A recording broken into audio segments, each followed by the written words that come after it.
Welcome back. In many applications, such as the encoding of text, the output of the source consists of recurring patterns. In such a case, a very reasonable approach is to encode such sources by creating a list or a dictionary of the frequently occurring patterns. Then the patterns are encoded by their address in the dictionary. So this way the input is split into two classes, the frequently occurring and the infrequently occurring patterns. The former are encoded by the dictionary and the latter by less efficient methods. We describe in this segment both static and adaptive dictionary techniques. The static ones are rather straightforward to understand and implement, but they have limited applicability and low compression efficiency. Most adaptive techniques have their roots in two papers by Ziv and Lempel, the 1977 paper, LZ77, and the 1978 paper, LZ78. We describe in this segment both such papers and approaches. So let's proceed with the details about these algorithms. In many applications, like text, the output of the source consists of recurring patterns. In such a case, it's reasonable to encode such sources by making a list or a dictionary of the frequently occurring patterns. The patterns in the dictionary are encoded by their index in the dictionary. So in essence, the input is split into two classes. The frequently occurring patterns are included in the dictionary, and the infrequently occurring patterns are encoded with less efficient methods. For this method to be effective, the size of the dictionary must be much smaller than the number of possible patterns. There are two types of dictionary techniques, static and adaptive. Most of the adaptive techniques are based on these two papers by Ziv and Lempel, the 1977 paper, referred to as the LZ77 dictionary technique, and the 1978 paper referred to as the LZ78 technique. We're going to describe both of these techniques. Static dictionary techniques are quite straightforward to explain. They're suitable for specific applications, like, for example, encoding the student records at a university. So in this toy example, this is the alphabet of the source. It contains 5 symbols, and here is the static dictionary that was designed. Fixed code word lengths are used. So we see that there are the code words for the 5 symbols, and then there are code words for combinations of popular combinations of symbols, and these are called digrams. So with this dictionary, we want to encode the sequence here, abracadabra, and in a straightforward way, we see that the symbol AB is included in the dictionary. This is the code word. R is in the dictionary with this code word. AC is in the dictionary with this corresponding code word. AD, this code word. AB, R, and A. So for this particular toy example, we have 11 symbols in the sequence, and without the digrams here, we would need times 3, 33 bits, while now we only use 7 times 3, or 21 bits. In the LZ77 approach, the dictionary is simply a portion of the previously encoded sequence.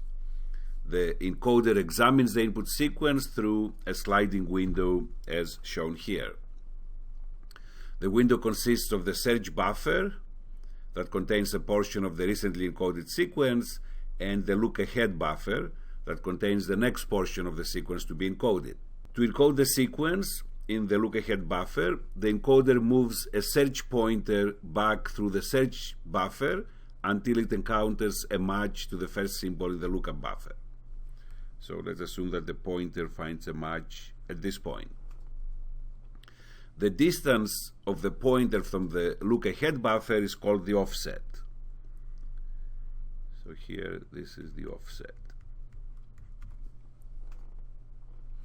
The encoder then examines the symbols following the symbol at the pointer location to see if they match consecutive symbols in the look ahead buffer. So let's say these symbols here match these symbols here. The number of consecutive symbols in the search buffer that match consecutive symbols in the look ahead buffer, starting with the first symbol, is called the length of the match. So this is the length here. Once the longest match is found, the encoder then encodes this triplet, where O is the offset, L is the length of the match,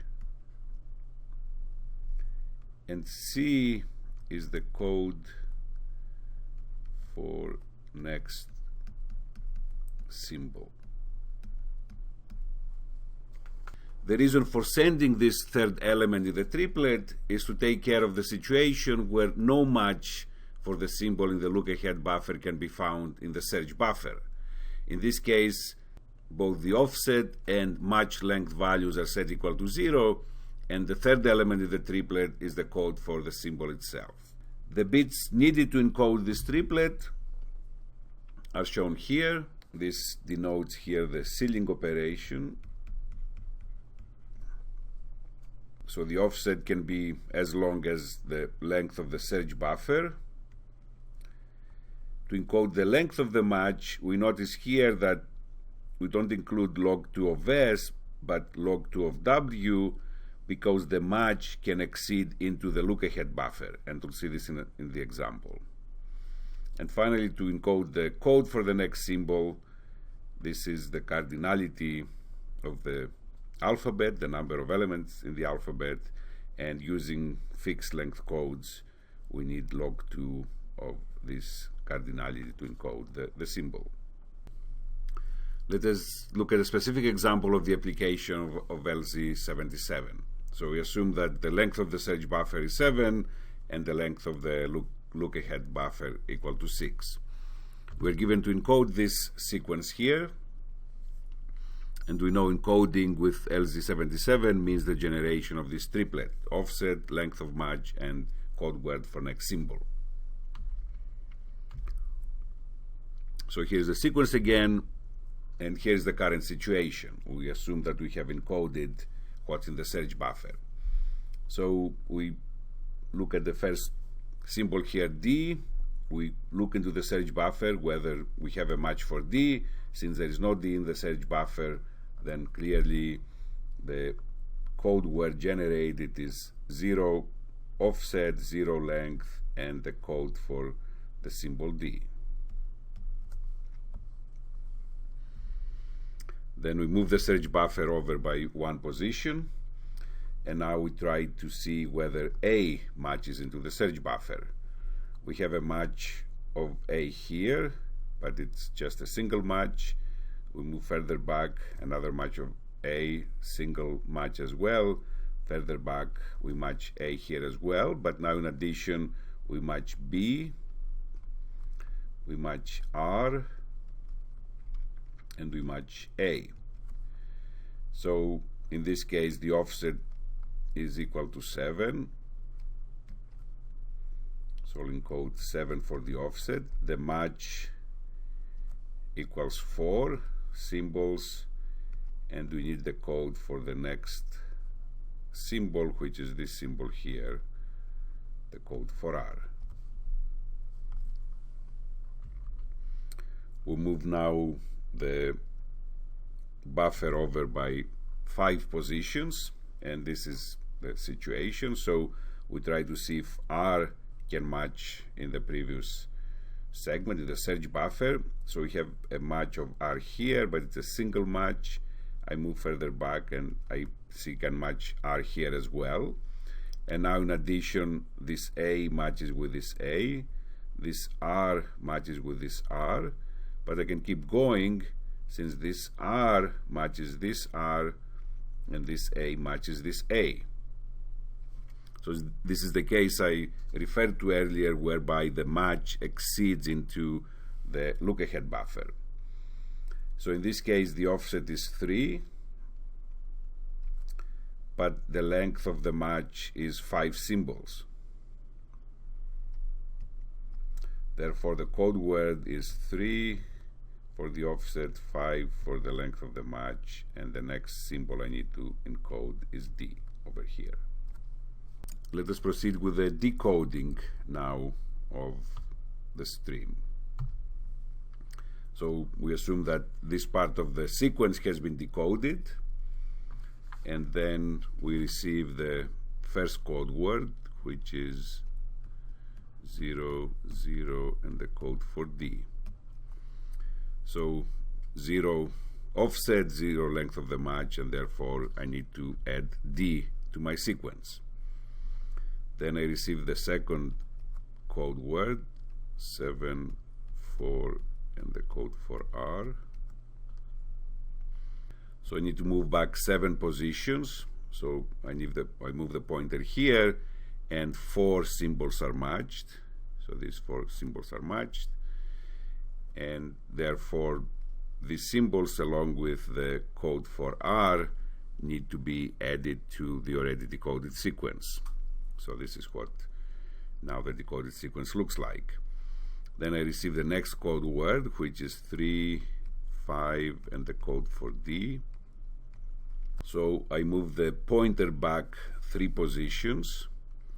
So the pointer is now at this location, but I have a match of 5 symbols. I don't have 5, I have only 3, but I will generate the 3 first.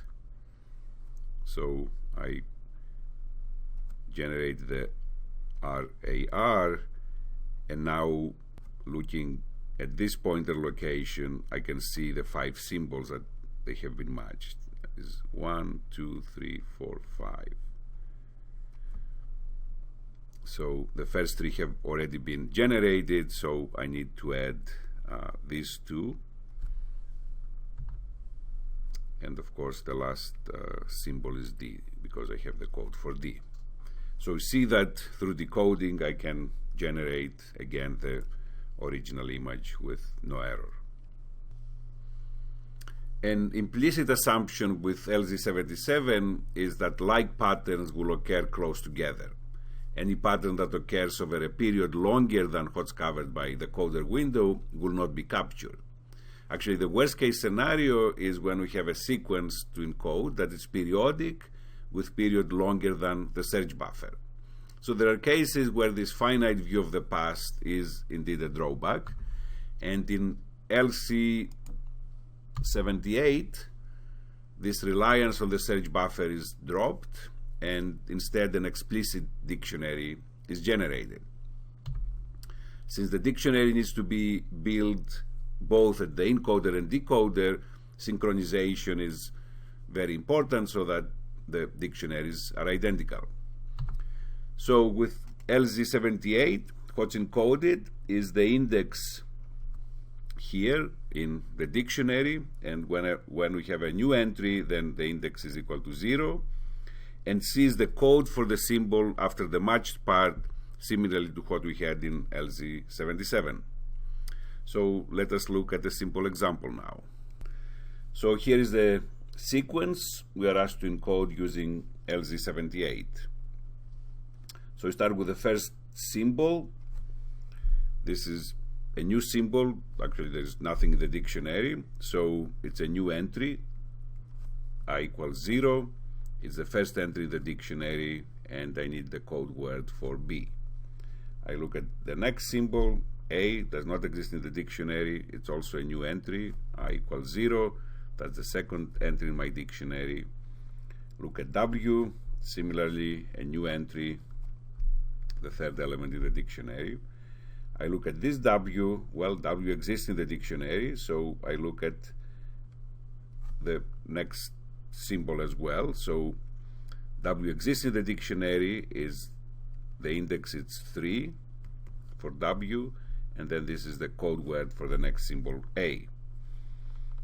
I move on, this is, let's say, the symbol for space. It's a new symbol. I equals 0 is the fifth entry to the dictionary.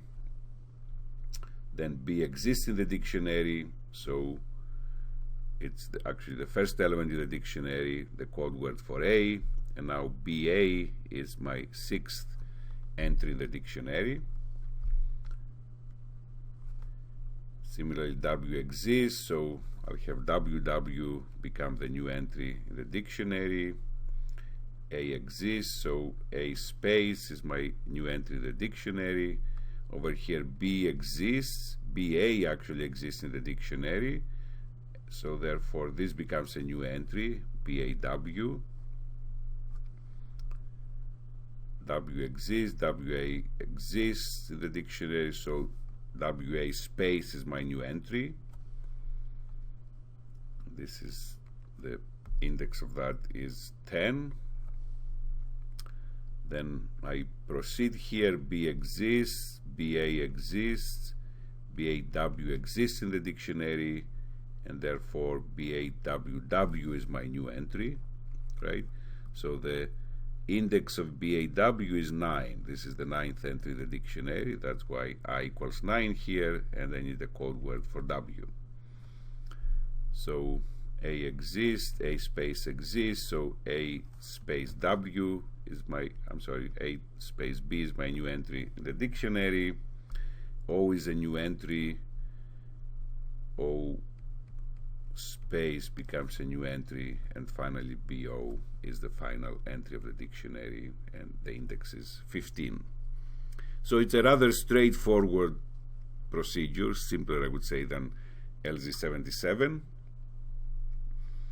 And as the encoding proceeds, we're going to see larger and larger lengthwise entries entering the dictionary.